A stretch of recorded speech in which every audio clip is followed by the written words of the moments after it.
Hi everyone. तो आज हम लोग इसमें डिस्कस करने वाले हैं कि कैसे ऑटोमेटिकली हम लोग किसी वेबसाइट को ब्राउज करेंगे क्रोम में। तो अगर आपको कोई वेबसाइट ओपन करना आता है तो आप क्या करते हैं? आप गूगल में जाते हैं और फिर वहाँ पे टाइप करते हो। मान लो मुझे पाइथन डॉक्यूमेंट लिखना है तो मैं क्या करूँगा? पाइथन डॉक्यूमेंट एंटर करूँगा। फिर यहाँ पे गूगल बहुत सारा सजेस्ट करेगा, उनमें से मुझे मान लो इस वेबसाइट में जाना है तो अब मैं इस पर क्लिक करके उसके अंदर जा सकता हूँ। अब मुझे पता है कि चलो मुझे ये पर्टिकुलर वेबसाइट बहुत बार विजिट करना है तो मैं उसे क्या करूँगा? बुकमार्क कर लूँगा। तो बुकमार्क होते ही अब दोबारा मुझे गूगल सर्च नहीं करना पड़ेगा, बुकमार्क से मैं इसे ओपन कर सकता हूँ। थोड़ा सिंपल है। अब अब कोई मेरा जैसा आलसी इंसान होगा तो उसे लगा कि अरे यार 5 वेबसाइट मुझे हर दिन ओपन करना है, तो क्या मैं 5 बार क्लिक करूँ? वो भी पाइथन जानते हुए?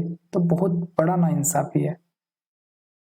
तो अब देखो पाइथन आपको कैसे हेल्प करता है ये काम करने में, है ना? चलो देखते हैं। यहाँ फ़िलहाल मेरे पास 2 फाइल्स है, एक बैट फाइल है और दूसरा पाइथन। तो पहले पाइथन को हम लोग डिस्कस कर लेते हैं। यहाँ पाइथन में जाएँगे तो जो बहुत इंटरेस्टिंग मॉड्यूल है यहाँ पे वो है वेब ब्राउज़र। अब वेब ब्राउज़र को यूज़ करने के लिए सिंपल आपको रजिस्टर करना है, फिर उसे गेट करना है और फिर जो भी यूआरएल है आप उसे ओपन कर सकते हो। अगर डिफ़ॉल्ट ब्राउज़र आप यूज़ करना चाहते हो तब तो और भी ईज़ी है, पर फ़िलहाल हम लोग एक जेनेरिक चीज़ डिस्कस करते हैं। तो यहाँ मैं क्रोम ब्राउज़र को ओपन करने वाला हूँ, जो कि मेरे मशीन में वो डिफ़ॉल्ट नहीं है। तो पहले मैंने क्या किया, वेब ब्राउज़र डॉट रजिस्टर, तो मैंने क्रोम को पहले रजिस्टर कर लिया। रजिस्टर करने के लिए मुझे 3 इन्फॉर्मेशन यहाँ पास करना पड़ा। एक ये नेम है, नेम आप कुछ भी दे सकते हो। और दूसरा एक कंस्ट्रक्टर है, कंस्ट्रक्टर में कुछ स्पेशल इन्फॉर्मेशन नहीं देने वाला हूँ तो वो नन है। और तीसरा जो इंस्टेंस है, वो इंस्टेंस क्रिएट करने के लिए मुझे क्रोम का इंस्टेंस क्रिएट करना पड़ेगा यहाँ। और साथ में मैंने यहाँ क्या पास किया इंस्टेंस बनाने के लिए, क्रोम का जहाँ पे क्रोम मेरे मशीन में इंस्टॉल है वो पाथ मैं यहाँ पास कर रहा हूँ। तो इससे क्या होगा कि क्रोम ब्राउज़र यहाँ पे रजिस्टर हो जाएगा। रजिस्टर होने के बाद दूसरा मुझे क्या करना है, क्रोम ब्राउज़र का जो इंस्टेंस है उसे यहाँ पे गेट करना है। ये दोनों नेम सेम होना चाहिए, जो भी नेम यहाँ पास करोगे आप सेम नेम यहाँ देना।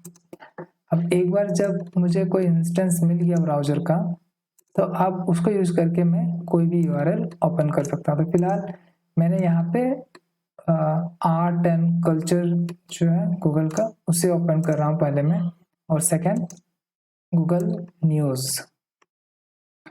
फिर अब कभी-कभी क्या होता है आपके पास कुछ एडिशनल कंडीशंस होते हैं कि अगर आज फ्राइडे है तो मैं नेटफ्लिक्स में मूवी देखूँगा, अगर ये सैटरडे संडे है तो फिर प्राइम में मूवी देखूँगा या जो भी है ना?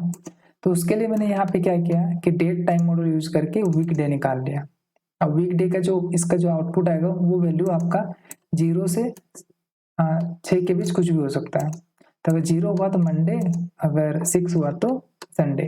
तो फिलहाल मैंने यहाँ रखा है कि अगर वो संडे है तो amazon.in ओपन होना चाहिए। तो आज तो ये मंडे हो चुका है, ये मंडे हो गया तो ये ओपन नहीं होना चाहिए, ठीक है?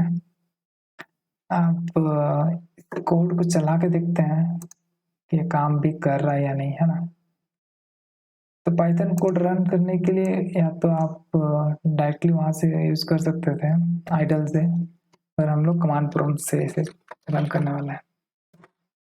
तो पाइथन अब मुझे यहाँ पे फुल पाथ पास करना पड़ेगा। फुल पाथ लेने के लिए शिफ्ट प्रेस करो, फिर राइट क्लिक, फिर एक ऑप्शन मिलेगा आपको copy as a path.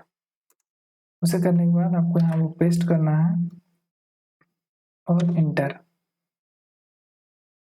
Inter करते ही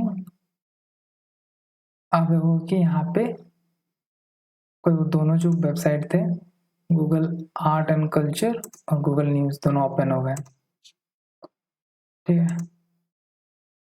अब एक चीज़ मैंने मिस किया यहाँ पे, उसे बता देता हूँ।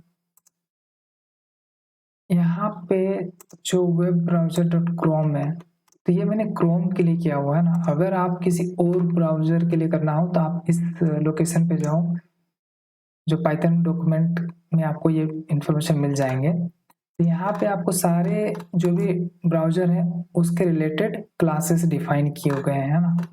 तो आपको जो भी यूज़ करना है अकॉर्डिंग टू आप वो क्लास यूज़ कर लो। फिलहाल मेरे लिए क्रोम था तो ये मैंने यूज़ किया है ना।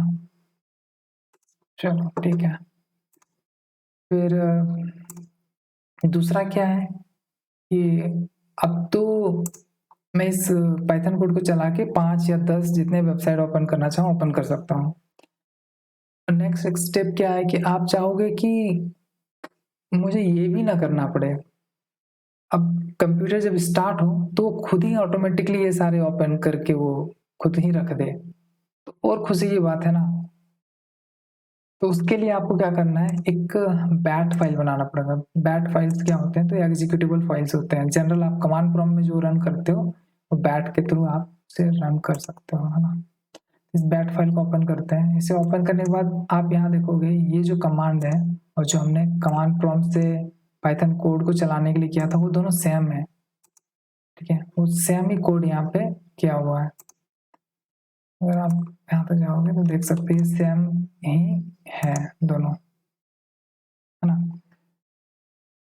तो ये जब हो गया हम लोग का, ये बैट फाइल आपको कहाँ रखना है, तो आपको उसे इस लोकेशन पे रखना पड़ेगा। सी यूजर्स यूजर नेम, जो भी आप यूजर नेम दिए हो, app data roamings Microsoft window start menu programs और स्टार्टअप। तो इस फोल्डर के अंदर, स्टार्टअप फोल्डर के अंदर आपको वो बैट फाइल को रखना है। एक चीज नोट करने वाली कि ऐप डेटा, अगर आप अपने यूजर नेम के अंदर गए और आपको ऐप डेटा फोल्डर दिख नहीं रहा है तो रीजन क्या होता है कि ज्यादातर जो ऐप फाइल होते हैं, ऐप डेटा फाइल होते हैं, वो हिडन होते हैं। तो आपको हिडन फाइल देखने के लिए व्यू में क्लिक करना है, उसके बाद जो ऑप्शन है हिडन आइटम्स, इसे सेलेक्ट कर लेना है। फिर वो आपको ऐप डेटा दिख जाएगा। और ऐप डेटा दिखने के बाद आपको ये लोकेशन है मेरे डेस्कटॉप के लिए, तो यहाँ पे मुझे वो बैट फाइल को रखना है। तो ये बैट फाइल मुझे यहाँ से कॉपी करना है और यहाँ पे पेस्ट। अब हो गया ये फुल्ली ऑटोमेटेड। अब नेक्स्ट टाइम मैं जब भी अपने लैपटॉप को लॉगिन करूंगा दोबारा, तो ऑटोमेटिकली वो दो वेबसाइट, एक गूगल न्यूज़ और दूसरा आर्ट एंड कल्चर, वो दोनों ऑटोमेटिकली स्टार्ट हो जाएंगे, ठीक है। कोई क्वेश्चन हो तो आप हमारे फेसबुक पेज में हमें कांटेक्ट कर सकते हो। And thank you for watching.